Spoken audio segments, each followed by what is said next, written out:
Ibinahagi ni One Championship Lightweight Champion Edward Fulayang ang update sa kanya matapos ang kanyang successful title defense noong nakaraang buwan.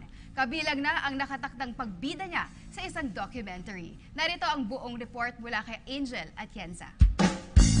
Matapos ang matagumpay na title defense noong Abril kontra Malaysian fighter Yves Ting, ibinahagi ni One Championship Lightweight World Champ Ed Fulayang na bagamat wala pang plano para sa kanyang susunod na laban, ay pinapanatili pa rin niyang in shape ang katawan.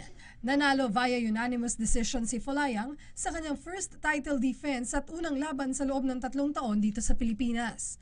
Umabot ang 3 rounds ang laban kontra Ting at idineklara siyang winner via unanimous decision.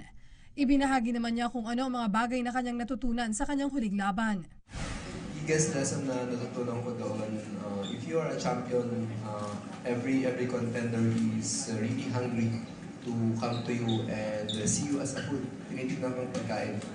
So dapat, huwag mong tignan din yung sarili mo na pagkain. Tignan mo yung sarili mo na gutom din. It really needs a lot of preparation.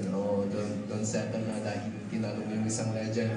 Dahil naging champion ka na, tapos na hindi. There are more things that you need to prove not only on your own, but to those people whom are you influencing. Samantala, hindi lamang sa loob ng ring mapapanood si Fulayang dahil isang dokumentaryo tungkol sa buhay ng Igorot Warrior ang niluluto para sa mga fans.